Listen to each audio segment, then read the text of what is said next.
I never imagined that a broken piano would change my life forever. I will never forget the day everything fell apart. The old, dusty piano stood there in the corner of the attic, its keys yellowed and cracked. Forgotten by time, it seemed to whisper secrets of a life lived once before. Just a piece of furniture to most, but to me, it was a mystery waiting to unfold. My hands trembled as I approached. I grazed my fingers over the chipped surface, feeling the rough wood beneath my fingertips. The air was thick with dust, and the faint smell of mildew clung to me like a second skin. I closed my eyes, imagining the stories that piano could tell. An unfulfilled dream? Lost love? Or perhaps, a hidden talent that lay dormant, like the notes trapped inside. I could almost hear the echoes of music, haunting and beautiful. It felt like a forgotten lullaby, waiting for someone to breathe life back into it. My heart raced. My mind filled with questions. Would it speak again? Would it hold the key to my own destiny? My family didn't get it. My mom wanted me to focus on practical things, getting my grades up and choosing a safe career. My dad had long since given up on his dreams of music, sinking into the routine of a dreary job. But I felt that old piano calling to me, like a beacon of hope in my bleak world. As I sat down on the dusty bench, I felt the weight of their expectations pressing against my chest. Tears blurred my vision. I leaned forward, ready to strike a chord. The first key I pressed sounded like a ghostly wail. The second, a hollow echo. Silence enveloped me, thickening the air. I could almost hear the scoffs of my parents floating through my mind. I pressed on, though. Determined to turn that broken piece of wood into something magical. Each note unspooled tension in my veins. I felt alive. This was my rebellion, my hidden sanctuary. But there was something more. Deep down in the recesses of the piano, a mystery lurked. A chilling shiver ran down my spine as I discovered a hidden compartment. Just as my fingers brushed against it, a loud snap echoed through the attic. My heart stopped. I looked around, feeling eyes on me, shadows loomed in the corners. Who had been up here? I froze. Was it my imagination? Or was this broken piano more than it seemed? With a racing heart, I knew I was on the brink of uncovering something far greater than I had ever imagined. Hey, before we continue with this amazing story, I need to give you an important heads up. Many subscribers have reported that YouTube unsubscribed them without warning. Take a quick second to check the red button below to make sure you're still subscribed to the channel. I'd hate for you to miss any of the exclusive content coming soon. And while you're there, smash that like button, it really helps me out with the algorithm. Oh, and tell me in the comments, which city are you watching from? I love getting to know every amazing person who's part of this community. Your participation makes all the difference. Let's connect. As the snap echoed through the attic, the chill in the air coiled around me like a serpent. I held my breath, straining to listen, half expecting to see a familiar face emerge from the shadows. But nothing stirred. Just dust particles dancing in the dim light filtering through the small window. I exhaled, though my heart still raced. With trembling fingers, I pressed down on the hidden compartment. The lid creaked open, unveiling a stack of yellowed sheets of music and what looked like an old photograph, the edges frayed. My heart skipped a beat. It was a picture of a woman, her face lit up by a joyful smile as she played that very piano. The background, however, was obscured, leaving a mystery as to where it had been taken. Who was she?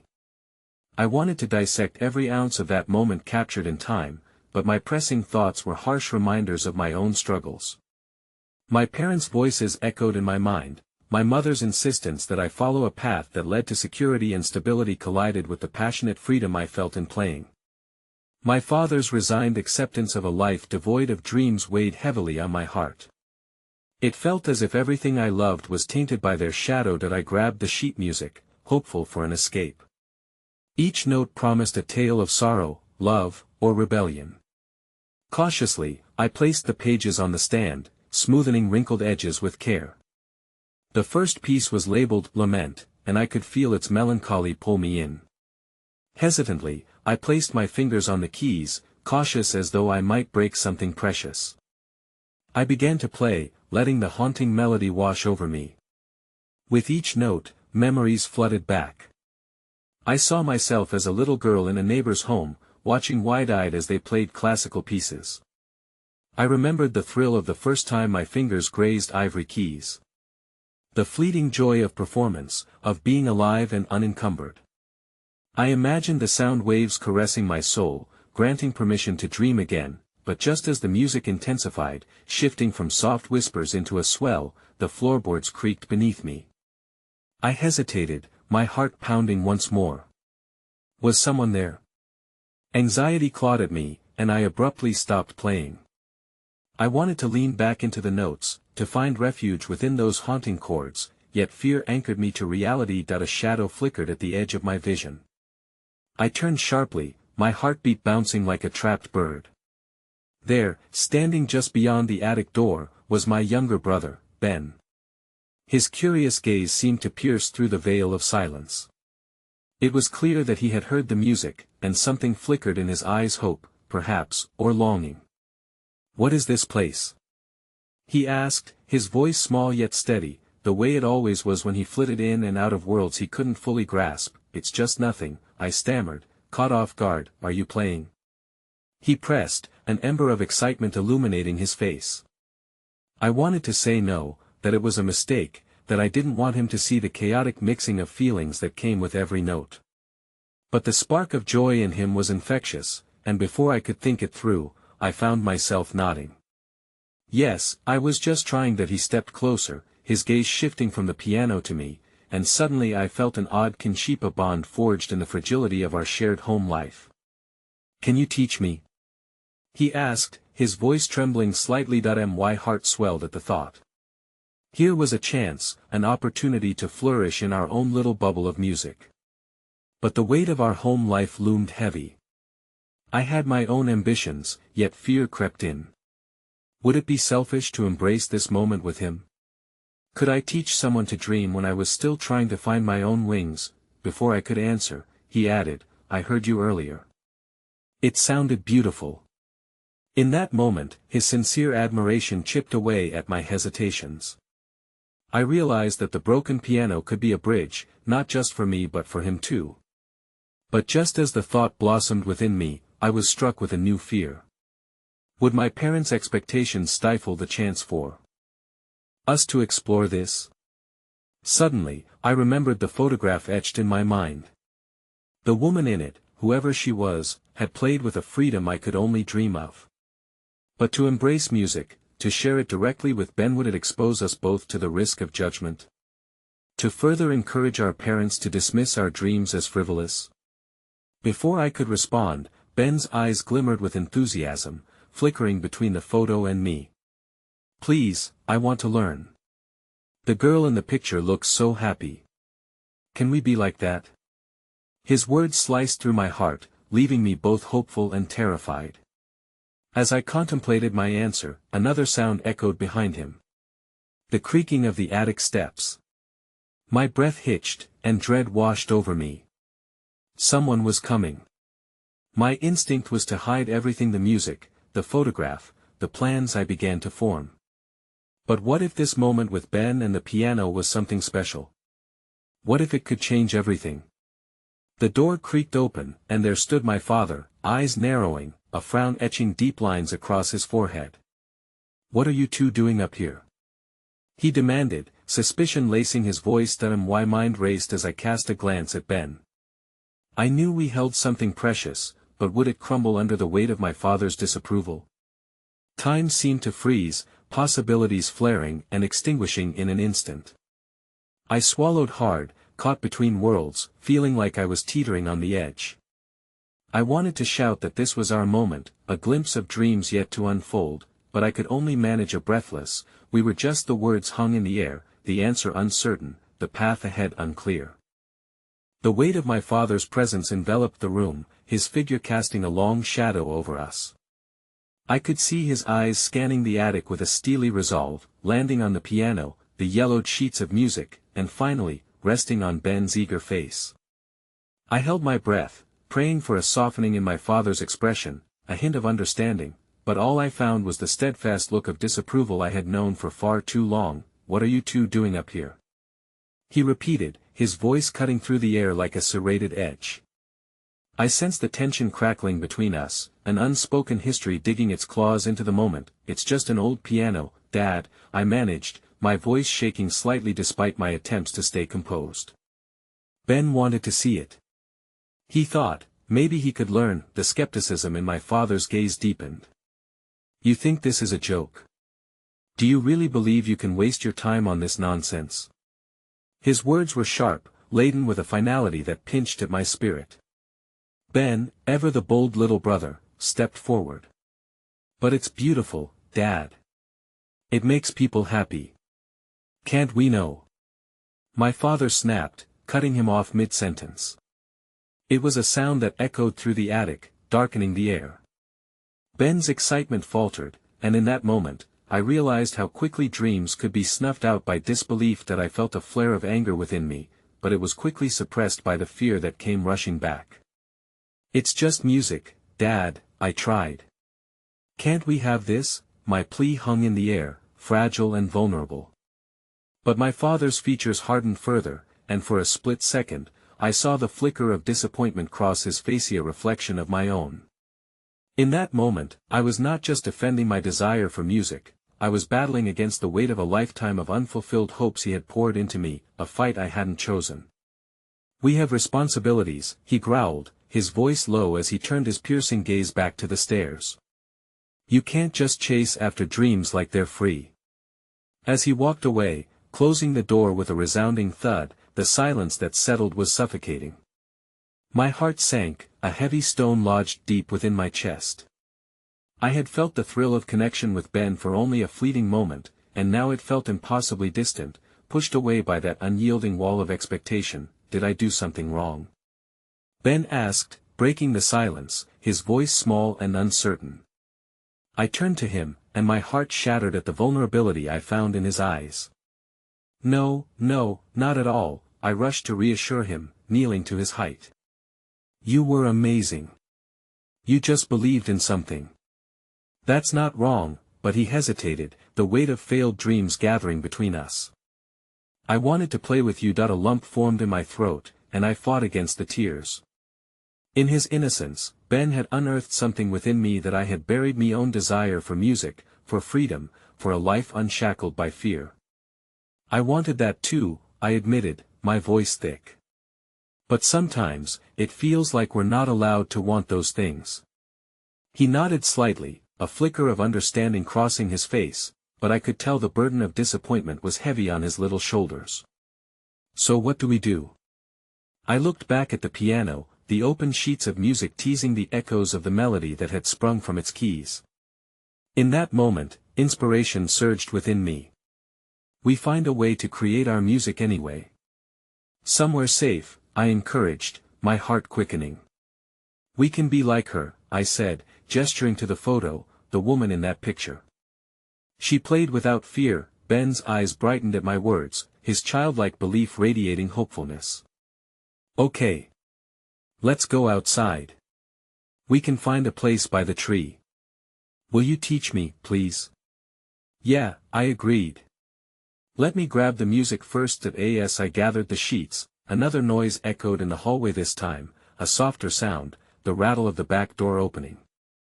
I felt a rush of anxiety. Had my father changed his mind? But it was too late to retreat. We were on the precipice of something beautiful, and there was no turning back. Just as I stepped out into the hallway, the sound of footsteps drew nearer. I held my breath, gripping the music tight, ready to either shield it or let it fly free. Instead, it was my mother who walked in, her expression a twisted mask of curiosity and concern. "What's going on?" she asked, peering into the attic with an expression that seemed a mixture of worry and intrigue. I froze, caught again between my desire for music and the weight of her gaze.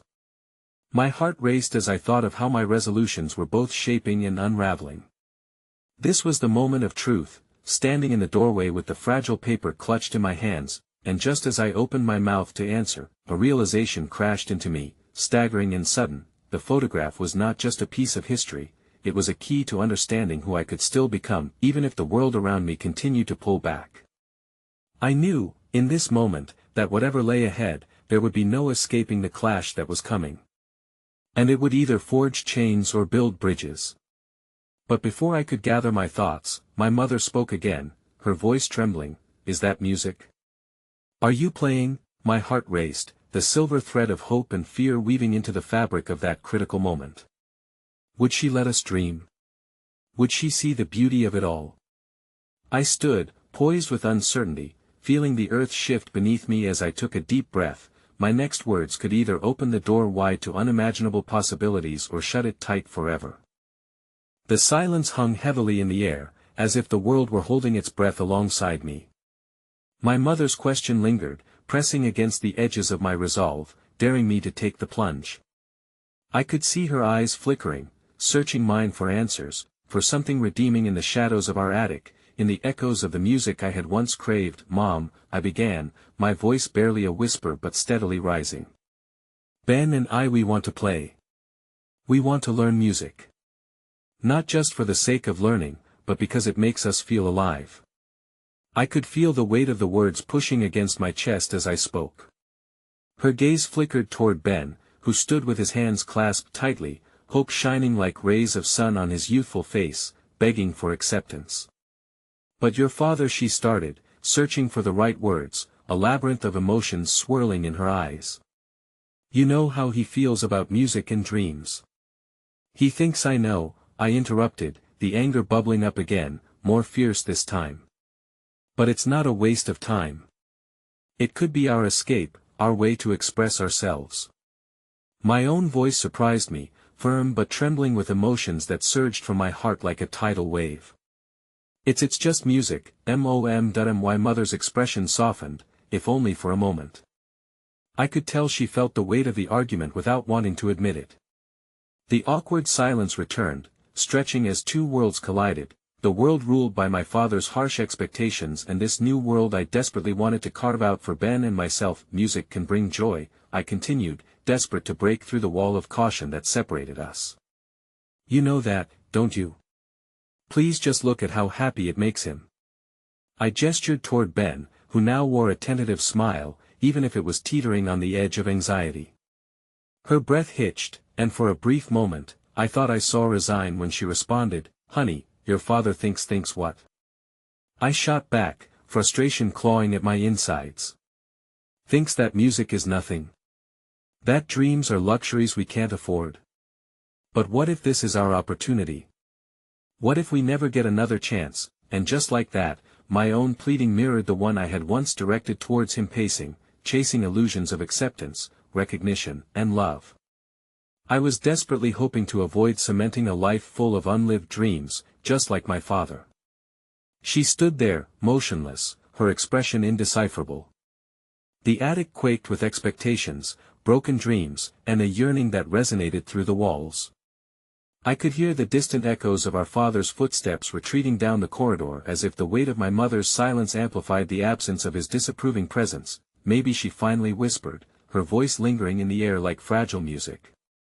"Maybe there's more to life than just responsibilities." That I felt a wave of relief wash over me. Ben's eyes sparkled with excitement, bouncing between us like a live wire charged with possibility. He stepped forward, clutching my hand tightly. "Can we play, Mom? Can we? Please?" Then, as though released from a spell, she took a step into the attic, the warmth of her spirit breaking through. "Let's find a way to make this work. But it will take all of us." Hope surged within me, breaking the dam ID built over years of alienation. "Thank you," I breathed, catching a glimpse of my mother as she once was, a young woman unafraid of the world, open to music and dreams before burdens claimed her. Ben, oblivious to the deeper implications, grinned and said, "Can we start now?" We decided to set up by the tree, its boughs swaying, filled with a gentle promise of solace and the sounds of playful laughter.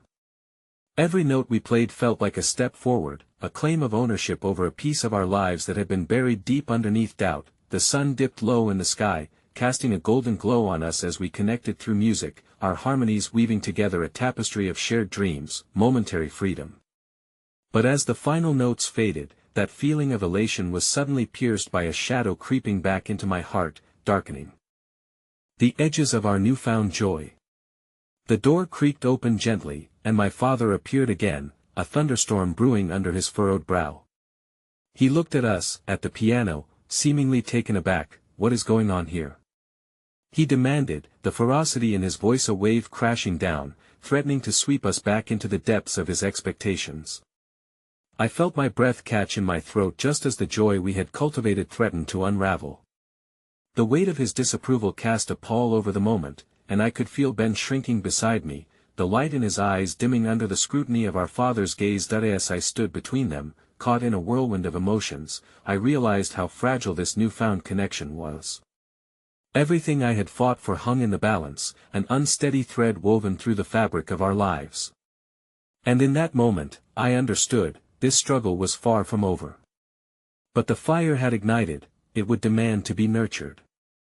As my father's voice boomed through the air, demanding answers, I knew I had only just begun to confront the reality of my existence, the truth of dreams, love, and the familial ties that could either bind us together or tear us apart. The tension hung in the air, electrified by my father's presence. I could see the crack in the moment, that fragile beauty of our first step toward music, being threatened by the chaos of our family's reality. My heart raced in my chest, thrumming against the walls of silence. Ben's grip tightened on my hand, and I knew I had to protect that spark of hope he held so close, even as our father's gaze bore down upon us like the weight of a falling roof. "What is going on here?" he repeated, his voice low and dangerous, each word like a hammer striking an anvil.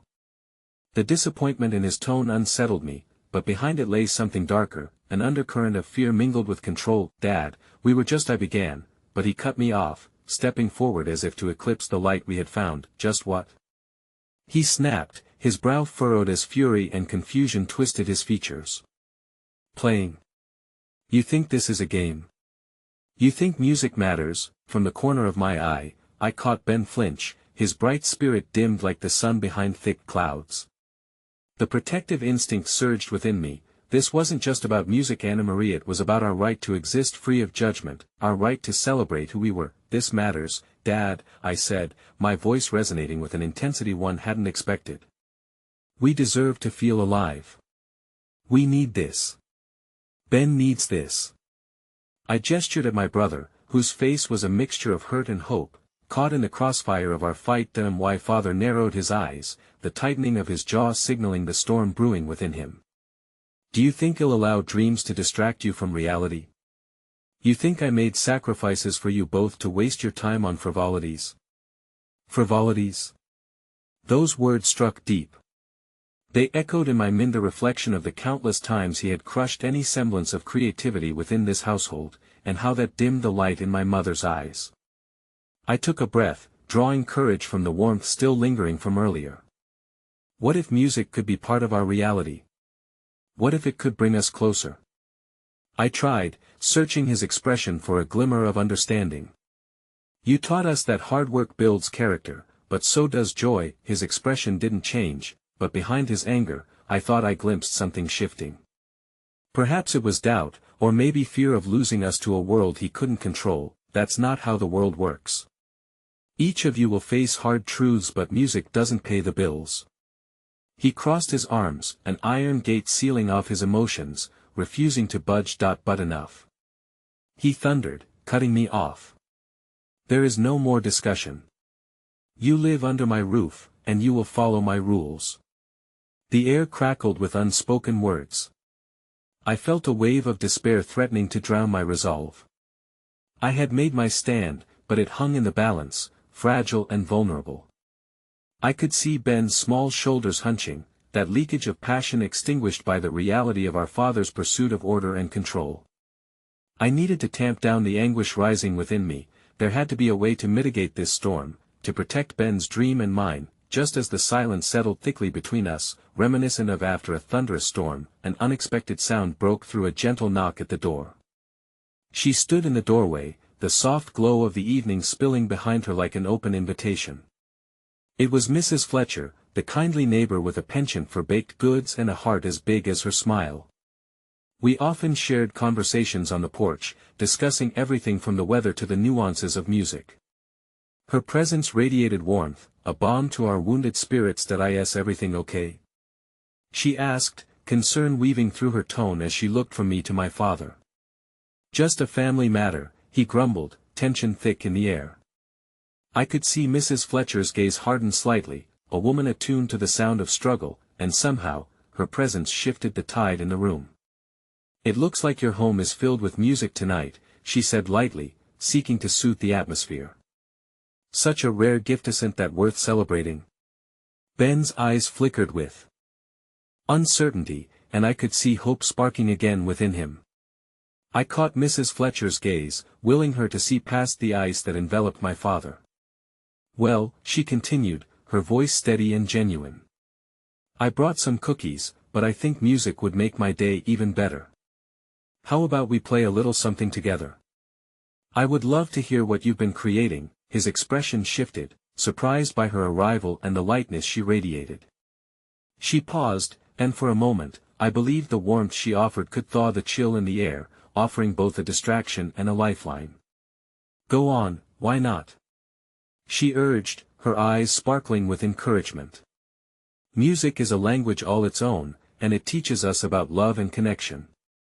It binds us together in ways that rules and control do not. For the first time, I saw my father's face soften, just a fraction. That reminder of warmth, the possibility of acceptance, had cracked the facade he always wore. In that fleeting moment, I felt a surge of agency, a cautious optimism dancing around us even amidst the brewing storm. I wanted to reach for that light and climb toward it, so desperately in need of support, but just as I gathered my breath to invite my father into this fragile moment, as if sensing my intention, he turned sharply to leave. Just remember, this is not a game, he said, his back to us, the door almost closed behind him. The world will come knocking on your door, and it won't be polite. A sharp intake of breath followed him, darkening the atmosphere once again. The finality of his words, hanging in the air, cast a shadow over our budding hopes once more. Ironically, Mrs. Fletcher's presence seemed to amplify my resolve in that moment. It was not simply about music but about nurturing dreams and staying true to ourselves, against all odds. I entwined my fingers with Ben's, squeezing reassurance into our shared uncertainty. Let's play for us, Ben, I said softly, drawing in hope amidst the stillness. As we sat down, our fingers traced the keys, letting music ripple like a soft breeze through the remnants of tension. Each note blossomed in the warmth of our small sanctuary, but underneath was an undercurrent of unease that rushed through me, roaring louder than before. Something had shifted irrevocably in our home, and with it, a question loomed large: what would it truly cost us to chase the dreams raging within us? The battle was far from over, and as each note danced into the night, my mind swirled with possibilities, uncertain of the challenges lurking just beyond our threshold, and in the waning light, the walls around us held their breath, waiting for the storm that was still to come. The loss of my father's presence felt like a fragile glass facade cracking under the weight of expectation. The music that had once felt like an unfurling blossom now lingered in the air, heavy with uncertainty. I could see Ben watching me, his eyes a mix of hope and worry, as if he were waiting for my next move to determine the course of our evening and perhaps, our lives. Are you okay? He whispered, the unease radiating from him palpable. I turned to him, forcing a smile that felt more like a mask than a true reflection of my emotions. We're okay. Just a small bump in the road. But deep down, the weight of our father's words echoed louder than the notes of our practice, warning me that this small bump could lead to a chasm if we weren't careful. We resumed playing, letting the familiar melody embrace us. The piano keys felt electric beneath my fingers, a sanctuary from the disarray of our home. But for every note struck, the haunting echoes of my father's disappointment shadowed us, reminding me of the stakes involved. Moments passed, a blend of music and silence, as Mrs. Fletcher watched with the warmth of an unyielding beacon. There was a softness in her smile that wrapped around the tension, but it didn't ease the relentless rise of anxiety that brewed between us. Just as I gained momentum, the door creaked open again, this time from the outside world. A figure stepped inside, and the warm light from the hallway danced around her silhouette. It was Lily, my childhood friend and fellow dreamer, who had always filled my life with color. She came to a halt, eyes scanning the room. The tension was palpable in the air. "Hey. I thought I heard music," she said, her voice bright, but a hint of wariness edged it. "Lily!" Ben exclaimed, breaking into a wide grin, his spirits momentarily buoyed. "Everything okay?" she asked, her smile faltering as her gaze flickered to the piano, and then to me and Ben, searching for the underlying shift that was clearly unspoken. Before I could respond, our father emerged from the shadows of the kitchen, his shadow stretching ominously across the room. "What are you doing here?" he barked, the underlying threat in his voice echoing through the walls like a warning siren. Lily straightened, her breath hitching as she held her ground. "I just came by to listen," she said, the confidence in her voice contrasting with the palpable tension. "Music is important, sir. Isn't it? It brings people together." "Not in this house," he shot back, and the chill in his words weighed down the atmosphere. "Go home." Lily. A knot of anger twisted in my stomach, but before I could step in, Mrs. Fletcher interjected. Now, let's not be hasty. Music is as essential as nourishment to the soul. Why deny them this joy?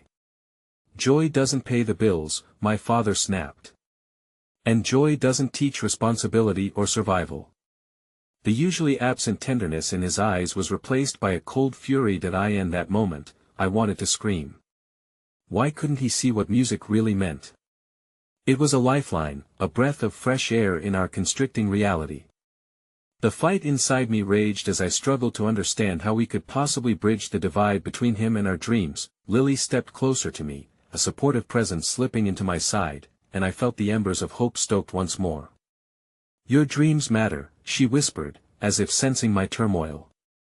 "They always will." Before I could respond, instead of retreating as he usually did, my father took a step forward, his voice suddenly low and filled with a strange vulnerability. "You think I don't understand dreams? My sacrifices provided everything you have, and yet you want to ignore reality for some fleeting fantasy." "Dad," I interjected, uncertain of my words but driven by emotion. "It's not a fantasy. It's our passion. Can't you see that we are fighting to find our own way? Your way," he hissed, shaking his head, "could lead you down a path of disappointment and despair. I've seen it too many times, and I won't let that happen to you." His voice was lower now, almost pleading, but the resolve in his expression was still an unyielding wall. I searched for a crack, some small inkling of openness, but it felt far away. The tension hung like a storm cloud, a heavy stillness that suffocated the air. I glanced at Ben, who was anxiously twisting his fingers on the keys, fear flickering in his eyes.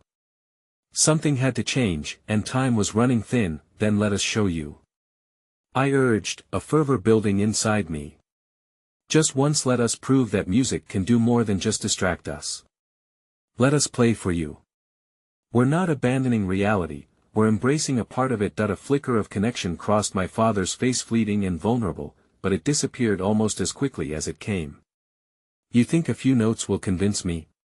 He spat, but behind his defiance lay the smallest hint of doubt. "Maybe it can," I replied, my heart racing with desperate hope. "Music has the power to heal, to bring people together. Let us try, just this once. Will you listen?" The world around us seemed to crystallize in that moment, every heartbeat echoing against the walls that had formed like barricades between us. But as much as I wanted to soar past those barriers, I sensed an impending collapse. There was a long silence, thick and pregnant with potential. I held my breath, waiting for him to fold, hoping that somehow, he could see us for who we truly were. Lily shifted her weight beside me, and Mrs. Fletcher stood firm, her gentle presence unwavering, but I could sense the residual doubt in the air. And then, just when the unbroken silence felt like it would last an eternity, the lights flickered erratically. A spark of physical representation of the tension that permeated the room burst forth, casting pensively long shadows. Before anyone could react, the lights went out completely, plunging us into darkness. A collective gasp erupted from the group, creating a cacophony of confusion and fear. I reached for Ben's hand instinctively, the fragile threads of hope tethered tightly together amidst the uncertainty. "Stay calm," Lily shouted over the sudden chaos, her voice rising above our collective panic. But I felt the pulse of dread quickening in my chest. What had just altered the very course of our confrontation? Heart racing, I could only wonder what other storms loomed just outside, waiting to lash against the doors we had desperately hoped to keep closed for now. The darkness enveloped us like a thick fog, muffling sounds and amplifying fears. The world outside, once vibrant and alive, felt remote, as if it had been swallowed by the night. I clutched Ben's hand tighter, the warmth of his palm a flimsy shield against the chill encroaching in the room. "Can anyone find a flashlight?" Lily called out, her voice steady despite the crackling tension that lingered in the air. "It's just a power outage, great." "Just what we needed," my father grumbled, a shadow passing over where I imagined his frown to be.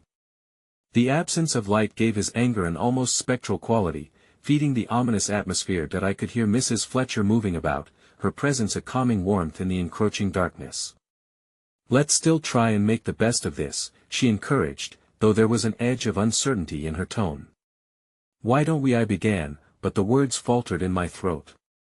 I could hardly suggest playing in the dark when my father's disappointment loomed so large.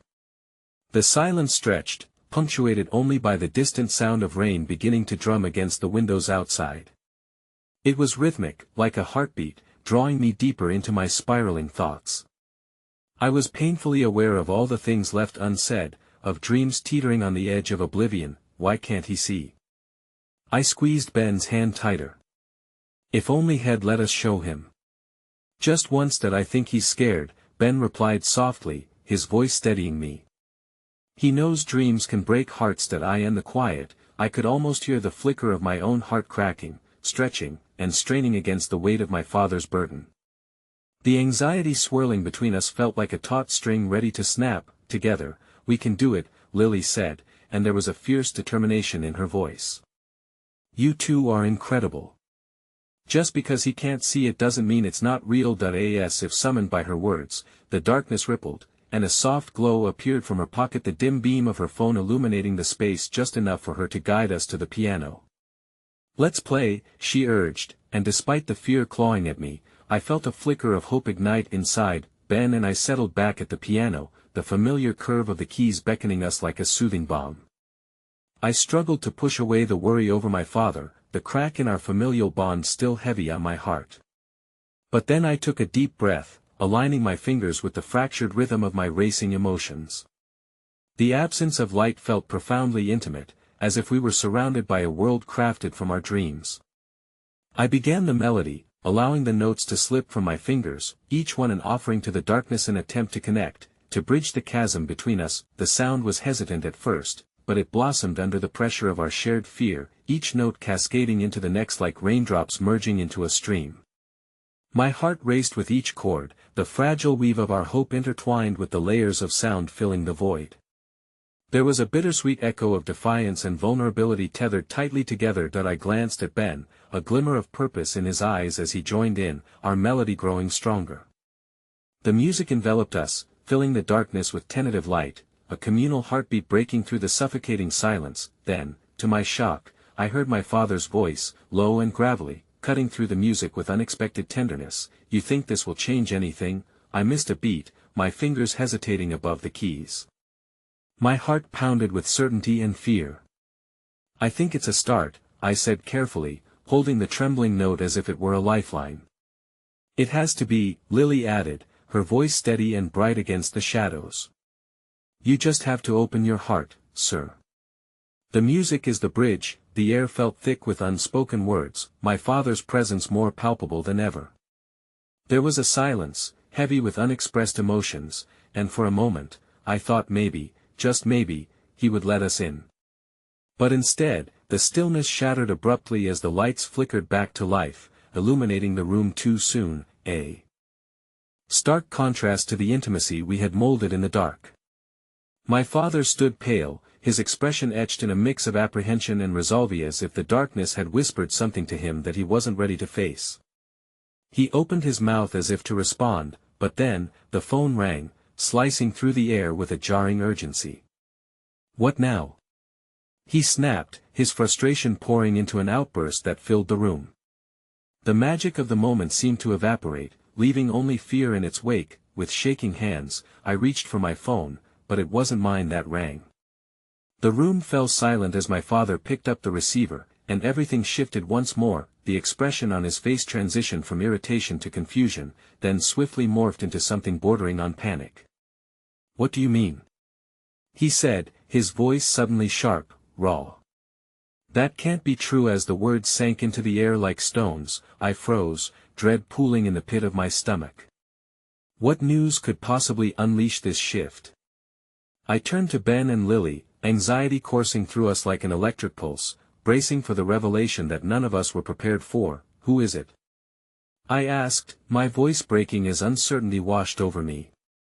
But my father's eyes were glued to the wall, as if seeking answers somewhere beyond the present, the world outside warped by the darkness we had just escaped. Moments stretched eternal as I awaited the truth, the kind that could upend our fragile connection, shatter our hopes, and rewrite the course of our lives forever. The storms were closing in, and I sensed a reckoning was on the horizon, crashing towards us like thunder. The silence in the room felt electric, charged with an imminent storm of emotions, each tick of the clock echoing like a countdown to something inevitable. My father's expression twisted between disbelief and fear, and I could hear my heart pounding, each beat a frantic plea for him to break that silence and share the weight of his burden. That I glanced at Ben, his eyes dark like mirrors reflecting my own anxiety, and Lily, whose face was pale, the usual spark of determination flickering like a dying ember.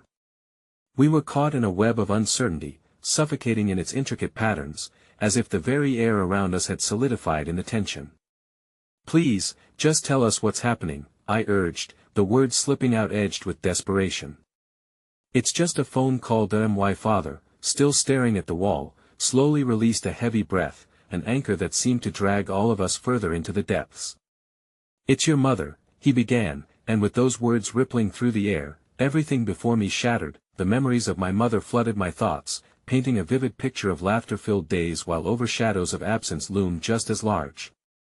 The fleeting memories of her warm embrace and gentle voice clashed violently with the piercing reality he had just dropped like a boulder among us.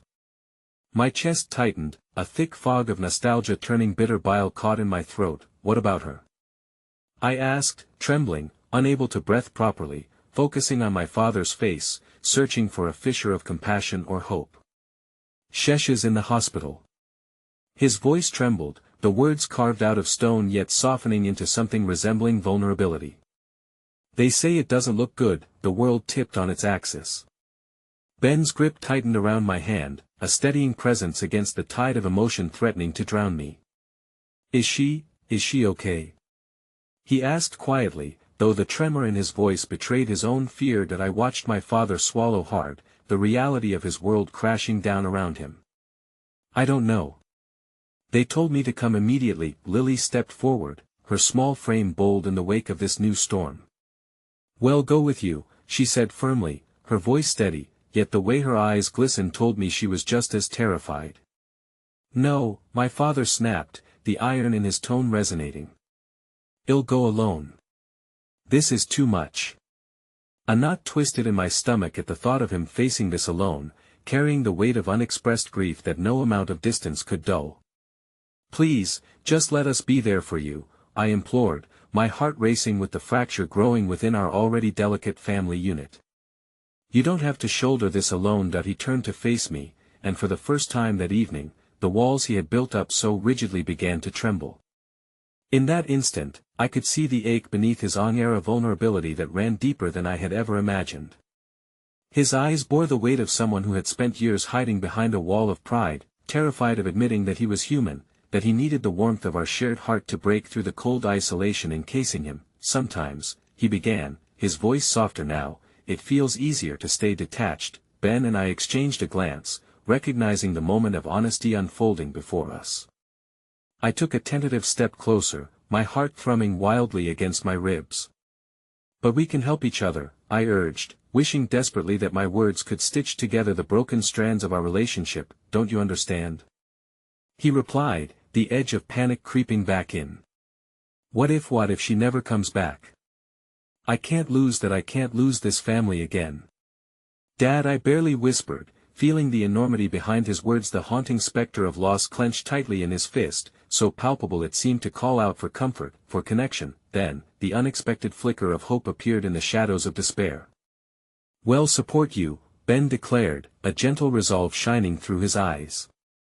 "Whatever happens, we're here." For a heartbeat, silence enveloped us once more, yet this time it felt different, still thick with chaos, but punctuated by something flickering between us, uncertain and fragile. My father's gaze slid between us, between the adversity he carried and the steadfastness we offered, together. He finally ventured, the weight of his year-long struggle tangible in his breath, as if he feared the very word would dismantle the tenuous peace we were carving amidst the storm. "Always," Lily answered, her voice reverberating with a newfound strength, her eyes unwavering as they met his, and for a moment, it felt as though the storm had paused, and the very act of being together forged a hopeful lull against the gathering clouds. But the tranquility was shattered when the phone buzzed once more on the table, vibrating with a fierce urgency, a reminder that life was still chaotic and unscripted. My father shot a glance at the device, tension rippling through his frame. The prospect of more news hung heavily in the air like fog refusing to dissipate. As I reached for the phone, dread clenching my stomach, I caught a glimpse of Ben and Lily exchanging anxious glances, uncertainty flickering between us like a thread stretched taut.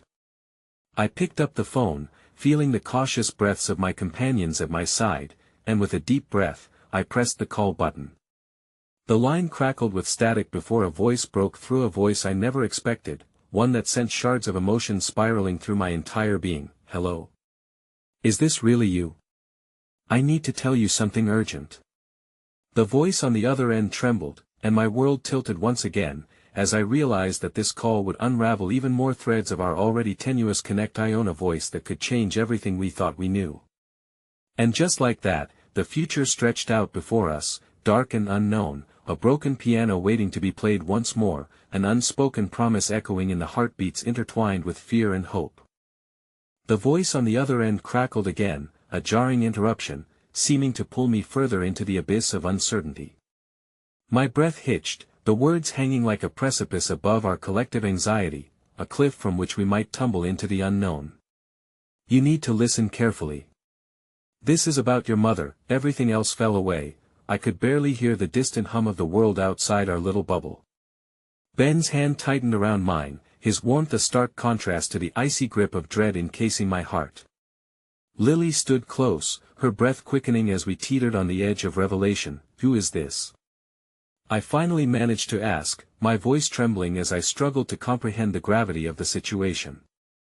"I'm someone who knows her well," the voice replied, quivering with a mix of urgency and fear. "But you have to promise me you'll stay calm. I'm calling from the hospital." My father shifted restlessly beside me, the weight of concern pulling at his features as he strained to hear. "Your mother, she's had an accident," the voice continued, each word like a stone dropping into the depths of my soul. "We were able to stabilize her, but where is she?" My heart thundered in my ears, drowning out the rest of the world. "Is she okay?" "She's in surgery now. It's delicate, but I have been told there's hope. In a few hours, we should know more," the voice said softly, as if soothing the tempest roiling within me. "Hope." The word struck me like lightning, illuminating the dark recesses of uncertainty that had taken residence in my heart. Yet, it was accompanied by a chill, a shivering reminder of the fragility of life. Can I speak to her?" My words fought against the lump lodged in my throat, desperate to break free. "I am afraid that's not possible right now. But please, keep your thoughts positive. Your mother is a fighter," the voice comforted. "Stay nearby, you'll get updates as soon as we know anything." The silence that followed was charged, pregnant with unsaid fears and painful memories. I could feel my father's presence shifting, an unsteady mix of hope and despair radiating from him. I leaned closer, searching his eyes for strength. "Dad," I whispered, as the reality pressed down on us like a dark cloud.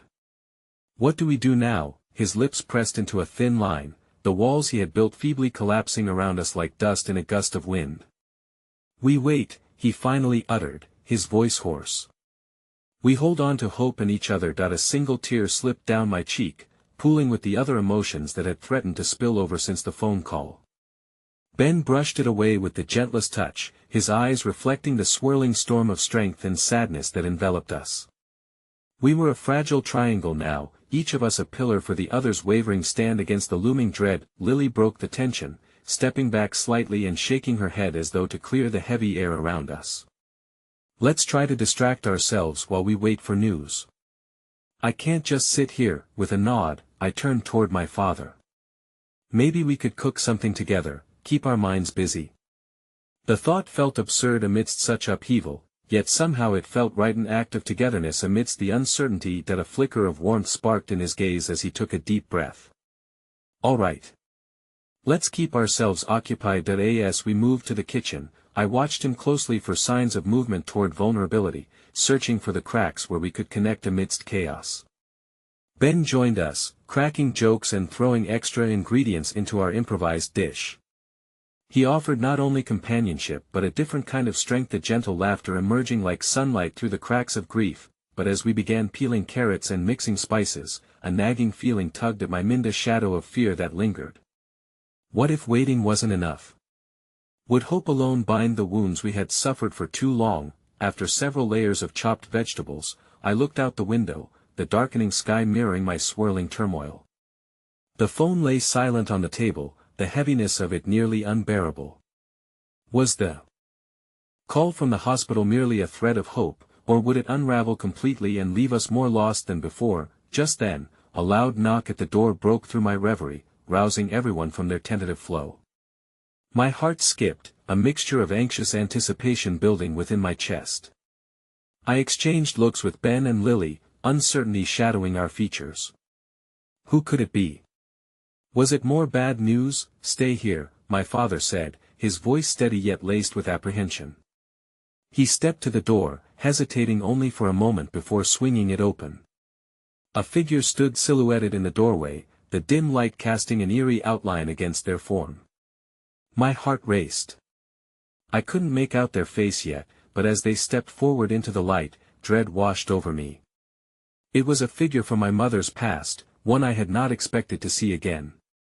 The words they spoke next would shift the very foundation of everything we thought we knew, sending us spiraling once more into the chaotic depths of our fractured family narrative. That I came as soon as I heard, the voice came through, a shocking intertwining of pain and familiarity that pulled at the fragments of my heart.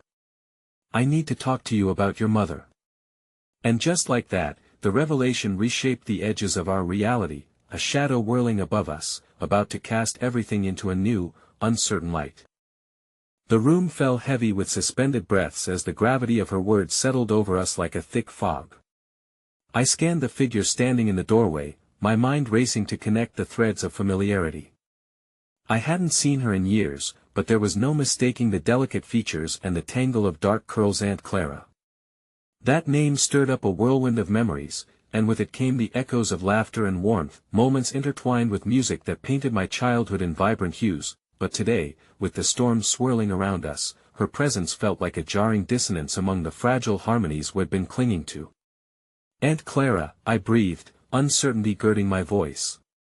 I could sense my father stiffening beside me, a myriad of emotions flickering across his face as if she had stepped not only into our home but into the very essence of our ongoing conflict. That I am so sorry to come this way, but I had to know what happened, she said urgently, stepping past my father into our home. The faint smell of her lilac perfume hung in the air, mingling with my mother's cooking still simmering in the kitchen. Is your mother okay? She's in surgery, my father replied, his voice carrying the weight of the world. The edge in it felt almost accusatory, as if he were guarding the delicate secrets of our family against her probing curiosity. I watched as Aunt Clara's eyes drifted to the floor for a brief moment, a flurry of emotions settling over her like storm clouds, but she gathered herself with resolve. I heard about the accident from a mutual friend. I didn't know how else to reach you, she confessed. There was a vulnerability in her voice that felt as palpable as our shared grief, knitting our hearts together momentarily. How could you not know? My father shot back, his voice filled with an edge that tasted of anger and hurt, a refrain that so easily bundled around family ties. You've been away for years, life isn't as simple as that, Charlie, she said, a softness creeping into her tone as she turned to face him. You're my brother, and I care. But something deeper has separated us, and I came hoping to make it right. The crack in her words revealed desperate truths buried under years of silence and emotional chasm, far wider than the space between us. Right? He scoffed, visible anger churning in his chest. You think you can just waltz back in here and pretend that you care? Enough, Charlie. I finally exclaimed, feeling the tightness in my throat as tension surged like an unsheathed sword. We're not here to fight about the past. My heart raced as they both stared at me, their expressions oscillating between confusion and acknowledgement. The world around us felt more precarious than it had moments ago, teetering on the edge of collapse. Aunt Clara's eyes shimmered, a blend of sadness and hope as she whispered, I know it's not easy, but you're all that I have left of your mother. I want to help, to bridge those gaps before it's too late.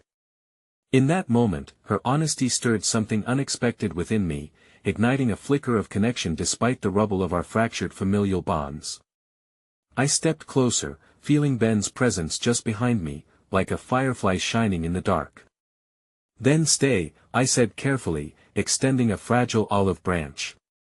Help us navigate this storm together. We need all the support we can get. Can you truly forgive the past? She pressed gently, her eyes moving between Ben and me, searching for hope in the echoes of hurt that had long lingered in the shadows of our family. My thoughts raced, tethering me to memories of lost moments, moments that had shaped my early years.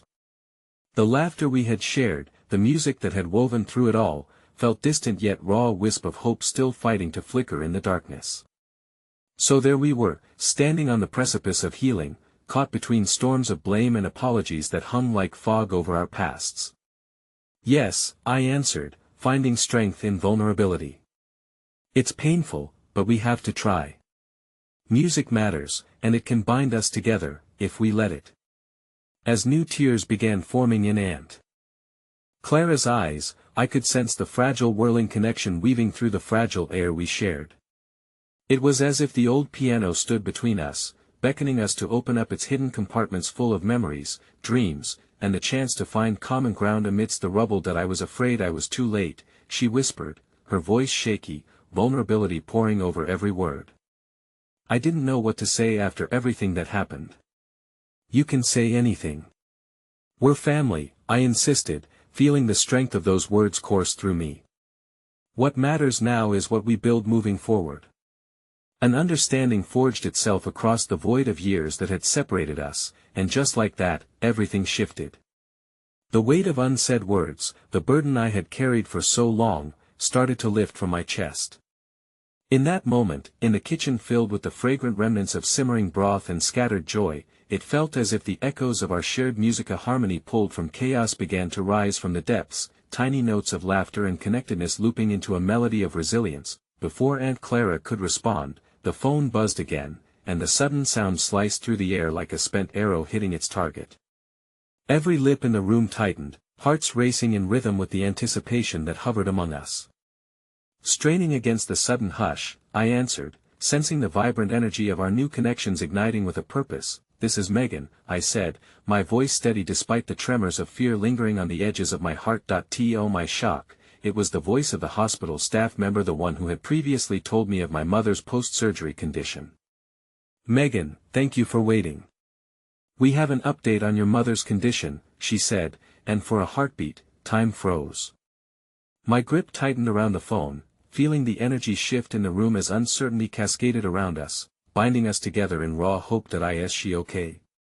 A heavy pause filtered in, stretching eternity across every inch of space before she responded, she's stable now. The doctors are pleased with her progress, and we're hopeful, but she will need time. As those words settled into the air, waves of relief crashed through me, washing over the hurt and anger that had threatened to engulf me. I turned to see Ben and Aunt Clara exchanging wide-eyed glances, and my father, too, seemed to momentarily shed the weight of his own fears. Thank you, I breathed, allowing hope to intertwine with the thumping of my heart. Thank you for everything. As I hung up the phone, tears blurred my vision, each drop a new branch on the tree of our family, signaling a tentative reconciliation rooted in the soil of painful truths and bright potential. "We have a chance," I announced, my voice trembling as smiles spread across our faces, fragile yet undeniable, newfound connections forming amidst the thaw of our grief. "Let's play," Aunt Clara suggested, a gentle yet resolute smile breaking across her face, glimmering like the sunlight through clouded skies. As we gathered around the old piano, a mixture of emotions thrummed in the air: loss, hope, and longing woven together into a tapestry richer than I had ever imagined. I glanced at Ben, whose eyes sparkled with anticipation and mischief, radiating the magic of innocence, and then I turned to where my father stood beside Aunt Clara. The symphony of our lives once unsung now beckoned to be captured, melodies yearning to capture our hearts, binding us once again.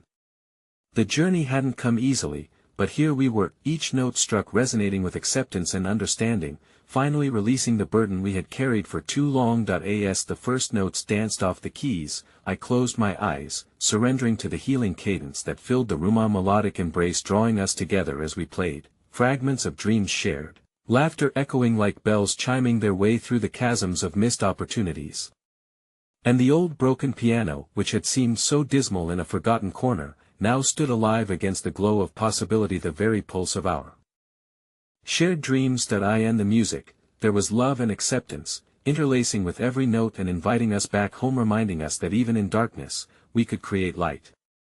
"Together," I whispered, feeling the warmth of my family rise to meet me. And with that, we played, nurturing the memories, dreams, and hearts that would carry our future, a promise that every new dawn holds within it the melody of hope, inviting us to play on. For in the resonance of that moment lay something far more profound. My heart found its symphony, pulsing alongside the threads of family, acceptance, and the courage to hold dreams close. It felt beautifully unbroken, and it filled me with a quiet determination I would never lose those sounds again. As the final notes faded, their echoes ringing softly through the air, I realized that no matter the storms that may come, we would face them together. That vulnerability would be our strength. And as the music lingered, a single thought echoed in the tender recesses of my heart: love will always find a way.